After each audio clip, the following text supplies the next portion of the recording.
mbokki amateurs yi déglu leen le dimanche 15 juin à l'arène nationale deuxième journée lamp production ci saison de lutte 2024-2025 lamp ni ndaanaan ni lay bëreeloo premier combat ba grand combat ay ndaanaan dong lay doon ci bés boobu la cuuna boy di jàkkaarloo ak Ada Pikine Lébu Ndooy jàkkaarloo fa ak Caatu Lakale Njaase numéro 2 ak Modou Faye numéro 2 Séeréer jàkkaarloo fa ak Fils de Leuz Njagambër dina fa jàkkaarloo ak Talla Poste numéro 2 Mbay Dollar dina fa jàkkaarloo ak Yam Lixa doomu jàmbur dina fa jàkkaarloo ak Caatu Pikine Kona Mbay jàkkaarloo fa ak bu ñaaw bi combat spécial bi nag mooy drapeau Alaaji Lamine Gadiaga bu Pikine borom seeraas loolu nag mooy drapeau lawbe yi kan ak kan a koy bëre ñu ne nees ak Sénégal xanaa nag lambi lawbe la ak géwél waaye mbokk yi daj dëpp baa ngi noonu nag grand combat bi ndax ñaari xale yu doy waar lañu boole Fils de BM ak Jinne bu ndaw loolu nag mooy drapeau Mbay Diouf tailleur bi gën a mag ci marché HLM doomu Pire ak ginnaaw raay entrée supporter 2000 francs amateur 5000 francs loge ba 10 000 francs sponsor ya mu ne du kenn ku dul Catalina borom Tampico King Boisson Harmonia King Café partenaire ya mu ne Lutte TV ak Lutte TV rek cay lamp production ndéwénal bii duñu ko fàtte bu mukk ndax Fils de BM ak Jinne bu ndaw ay ndaanaan lañu moo tax arène nationale ku ma fa dëgg ne ma mas ay le 15 juin jërëjëf mbokk yi ñu ngi leen di nuyu bu baax a baax di leen siyaar fu waaye nekk rek si réew mi ak si bitim réew tey suivre Gaston Production mbokk yi mbégte la ak contentement tey ñu teewaat fii war a waxtaan ak yéen par rapport ak arrivé Balla Gaye numéro 2 bi nga xamante ni démb ñëw na fële ci aéroport macha allah waaye aussi tamit Omar Kane Reug Reug moom tamit nga xam ne démb ñëw na fële si aéroport kon yaakaar naa ne gars yi ñi ngi ñibbi si ndànk-ndànk di julli si waaye am na ñoo xamante bi nii tamit am nañu yéene waaye aussi tamit mënuñoo ñëw waaye am nañu yéene te ñëw ñi ngi xaar aussi tamit le nouveau champion du monde Alaaji Liiru Jaan borom victoire bu rëy bi moom tamit mu ñëw fële ci aéroport parce que gis naa ci satem xam naa ne mi ngi waaj di war a ñibbi si fii nga xamante bi nii mooy ci réew mi pour waajal li nga xamante bi nii mooy fête bi mbokk yi ñu leen wax na leen wéyal leen di abonné ci seen site bi nga xamante bi nii mooy Gaston Production cant ak ngërëm da leen di ñeel chaque instant gis nañ liggéey bi macha allah bu Modou Anta dugalee vidéo macha allah ni ngeen di gaawee macha allah sawar di commentaire di partager di j'aime di abonné yooyu yëpp macha allah bëgg mbégte la ak bëgg rek bëgg dafa fort waaye aussi tamit gis nañ ki nga xamante bi ni mooy làmbaloog bu dugalee vidéo macha allah ni ngeen di dawee xooli ko gis nañ daal lépp loo xamante bi ni Gaston Production dugal nañ ko muy làmb ak lu mu mën di doon ni ngeen koy bëggee loolu nag yaakaar naa ne ñun du ngeen ñu gën a gore parce que kii wax kii déglooy mbokkam dinañ fexe ba lépp loo xamante bi nii dañ leen koy andil ñu leen koy tegal ci table ji bu baax a baax mbokk yi ñuy nuy waa réew mi yëpp ak waa bitim réew ku ci mel ni suma frère Abdou Tall bu xarañ loo maa ngi koy siyaare bu baax a baax Galso 94 borom mafia bu dëgër bi maa ngi koy béggee bu baax a baax Def live bisimilah macha allah sama waa ji maa ngi koy béggee Serigne Dour gars yëpp maa ngi leen di béggee Aliou borom Ramdan Couture sama waa ji gëj naa laa dégg maa ngi lay béggee bu baax a baax gars yi très rapidement ñu dugg ci bagage yi démb Omar Sakho wàcc na muy Balla Gaye numéro 2 gis ngeen ko nag bi mu wàccee macha allah man moom li mu bëgg ci forme bi maa ngi gis jotunoo tegante bët ak bët nag parce que damaa tardé démb bi may dem aéroport ay nattu yu bëree bëri damaa dal ci yoon bi mais ma sante ko yàlla rek waaw ma sante ko yàlla man moom xam naa ne démb moom affaire yi metti na ci man waaye aussi tamit ba ma àggee mujjee na neex ci man parce que la ma fa doon wuti muy liggéey bi macha allah jar na ko waaye aussi tamit bi may dem moom pono bu toj ak yëpp ci biir waaye yëpp sant yàlla la liggéey bi moo ko waral waaye jaajëf Alaaji Baye Ndiaye gis naa teranga ji la PDG de Alburax gis naa teranga ji pitax xatey mbokkam nox ñoo nuroo ay yeel li ma doon wax ci yow chaque jour rek laay wax ci yow yar bi ak teggin bi rek ak disponibilité bi laa xam ci yow wax dëgg yàlla fu ma la woowee jot naa la saa bu ma liggéeyee sa làmb ba sa làmb jot macha allah li war lépp nga def ko kon daal man awma daara loo xamante bi nii maa ngi koy wax yàlla nag bu fa kulu naay jaar waaw yàlla na suñu borom sàmm diggante bi aar lépp incha allah rabbi ñoo far di nuyu tamit Alaaji Makan Mbeng bu baax a baax macha allah na nga defoon ci tabaski bi daaw defaat nga ko ren te kenn ku ne xam na ne daaw moo gën a neex ci yow ren mais sant yàlla bu baax te ren teraanga ji ñëw na caméraman bi jot na reporter yi jot na meilleur chroniqueur de l'année làmbaloog jot na ñun ñëpp ñun équipe bu Gaston Production macha allah sant nan la bu baax a baax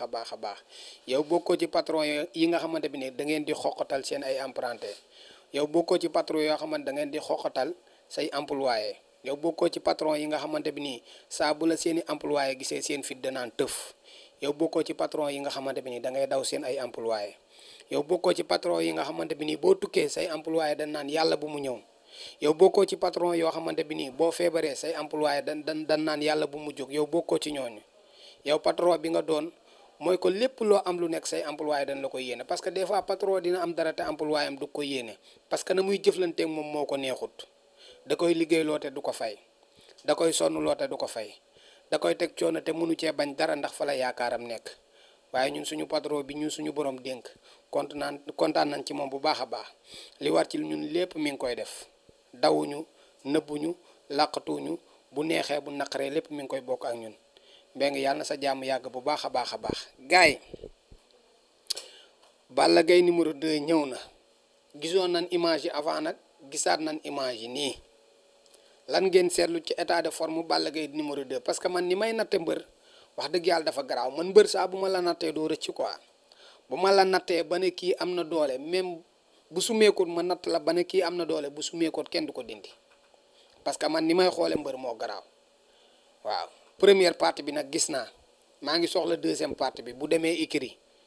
wala bu demee ci dini maa ngi soxla partie boobu dernière partie bi aussi tamit maa ngi koy soxla ci open de presse ba foofu rek laa koy soxla kon am na 3 parties wala 4 temps yoo xamante ne bu ma ci nattee mbër lu ma leen ci wax dara du deñ waaye première partie bii ma gis naa Balla Gaye 2 boo xamante bi ne ñuul na kukk parce que ci image lañ ko jël démb te boo dee xool ci image yi mi ngi ñuul kukk te image day rafet parce que image des fois day wane nu nit ku melut kon boo jàkkaarloog moom bët ak bët da ngay xam ne kii dafa ñuul kuk tere yi aussi tamit la ma doon wax naar suma waa ji nee naa ko saa bu ma wonee ginnaaw Balla Gaye wala Ada Fass bu ma xoolee tere yi rek dinaa ne la am na doole wala amul doole liñ doon xalaat nag nga ñëw andi fi maas boo xamante ne kenn xamul nu mu toll parce que ki ngay bëreel jërul maas dinaa ñëw ci moom parce que gis naa forme moom kon nag yaakaar naa ne Balla Gaye numéro 2 mi ngi ci liggéey bi te liggéey bi continuité lay doon parce que ñëw na te bi mu ñëwee de àndaale na coach som ki nga xam ne mooy Moussa Fall ñu ngi koy nuyu bu baax a baax di ko siyaare Pape Mama maa ngi lay siyaare gis naa la démb aéroport waaye jotu noo nuyoonte maa ngi lay bëggee bu baax a baax Pape Mama Fall maa ngi lay siyaare bu baax a baax gars yi kon nag première partie bi mi ngi noonu enjeu wu combat bi aussi tamit dinañ ci ñëw waaye gars yi dama gis benn vidéo Siteu bu fuité mooy boobu ma leen di woon noonu mooy bii ma def couverture bi sa waaye vidéo boobu bu dee vidéo bu bees la combat bi du yomb de vidéo bii ma gis ci Siteu bu fekkee ne vidéo bu bees la wallaay lancim combat bi du yomb lu leer laa leen di wax te combat bi sax mënul yomb même vidéo yeeg ñàkk vidéo mënul yomb parce que xam nga lan moo tax ñoom ñaari mbër yi dafa am lu xew seen diggante dafa amoon avant ci ginnaaw lu xewoon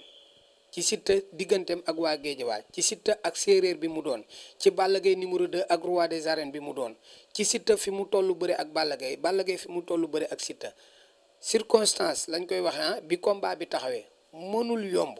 ku ne la day yomb ku nekk day wax lu ko neex kon gars yi nañ def très attention ci combat bii nii combat bii bu amee mi-temps bu mu la bett combat bii bu amee ardo bu mu la bett combat bi bu amee dóor mu kaw ñu yeggale bu mu la bett combat bi yàlla tere bëgguma ko sax moom laa gën a bañ ci làmb muy dóor mu daanu yéenewu ma ko benn mbër bu ci amee bu mu la bett parce que combat bi day am maanaam rankiñe gi maanaam sport la rek mais day am maanaam guuxalante boo xamante bi nii ñoom ñaar balaa denc seen diggante faaw ñu bëree ba pare te guuxalante boobu daa nekk ci mbër yi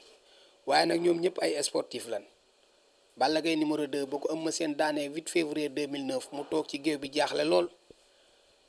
mu metti gars yi ñëw di ko xëcc ba mu jógee ba dal daa dem ba ca cummikaayu Eumeu Sène félicité ko ba pare ñaanal ko Eumeu Sène na ko jàkk seen bëdi ñeent mu ne ko yàlla na nga nekk roi des arènes te Balla Gaye numéro 2 moo njëkk a nekk Eumeu Sène roi des arènes ba ko Boy Niang daanee mu blessé mu metti lool mu toog ci digg géew bi gaañu daa bàyyi ba dal jóg dem ca Boy Niang numéro 2 félicité ko kon mbër la boo xamante bi nii sport lay def mais sport aussi tamit mental de fer bu wow kongu la yor te am na esprit sportif nit mën ngaa nekk sportif te doo am esprit bi maanaam nit daan la nga xam ne da nga war a nangu nga félicité ko Siteu aussi tamit ku ko gën a fair play ci bu làmb jeexee gisuma ko Siteu daf doon bëre guy gi 29 avril 2018 wala 29 mai non 29 avril 2018 Pa Abdou Fall moo ko tëggoon Siteu ñi ngi commencé xaañ ko 16h30 xaw ma 17h deret ji di toq ba 19h signé tuur fa deret yëpp mu ñëw moom ak guy gi mu bëre comme la fa am yëpp Siteu ko bëre nañ dem seetaaniwaat combat bi benn kele moo fa am muy bi ko Siteu xaree kott ko guy gi mbot ko mbootu jolal mais la fa am ci xeex beeg bëre bi yëpp Siteu ko def may nuyu guy gi bu baax a baax sama xarit bi guy gi daan Siteu Modou Mbaye daw songu Siteu mu ne ko sant naa yàlla lii la ma yàlla cërale sant naa Modou nangu naa te du benn du ñaar loolu gis nga yombul ci mbër boo xamante buy signé da nga naan kii moom buñ ko daanee xanaa daa war a dee nangam waaye saa buñ leen daanee dañuy am esprit sportif da xam ne bu jeexee jeex na la mbër ma doon wax Boy Niang numéro 2 kon loolu mooy làmb waaye lu mën di xew wallahi combat bi bu ñaari mbëri ñëwee ci réew mi combat bi seen première jàkkaarloo bët ak bët xam nga bële présentation la woon seen première jàkkaarloo bët ak bët yàlla na ko Baye Ndiaye def arène nationale def ko entrée 1000 francs man loolu laay ñaan moom def écran def fa maanaam guddi gu neex wala suwaat tàkkusaan bu neex wala yend bu neex parce que jar na ko waaw bu fekkee ne sax ñaari mbëri combat yi 19 20 yi mën nañ faa dajale yëpp waaye damay ragal rivalité am ku jël signature moromam dugg ci keneen bu boobaa coow mën naa bëri waaye sa waay combat bu neex la combat bu neex a neex la ñu yem fi rek parce que dinañ ci ñëwaat ci yeneen jotaay parce que ampleur combat bi ak enjeu combat bi beneen affaire la mais gars yi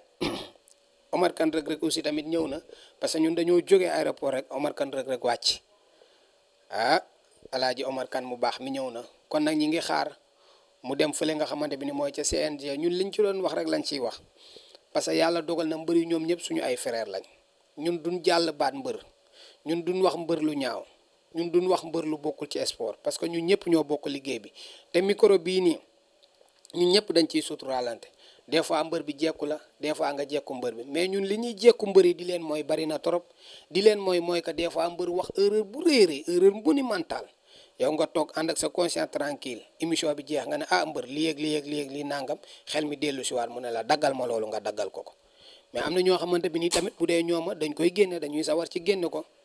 ñun yaakaar naa ne mbër yu mag yëpp ak mbër yu ndaw yëpp ñoom ñëpp suñu ay frère lañ parce que ñoo bokk liggéey bi koo ci yàq nga sa bopp parce que kenn mënta dem bàyyi moroomam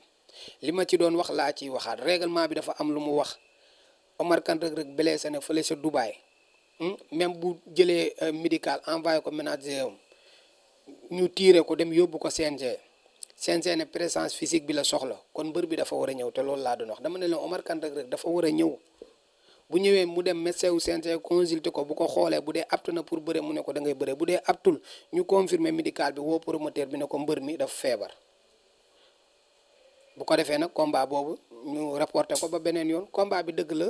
yàgg na metti na torop mais loolu la rek bu waree am day am ni ci promoteur bi gëmee yàlla na ko ci ñëpp gëmee yàlla promoteur bi li muy sàkku mooy na mbër mi ñëw dem CNG bu CNG waxee ne dafa feebar ñu accepté loolu bu dee CNG daf ne mën naa bëre mu dem bëre ji lii kese la parce que ñoom ñaar seen liggéey yemul ci lii muy Omar Kane Reug Reug muy Boy Niang muy keneen ak keneen seen dernier contrat nekkul nii ak Makan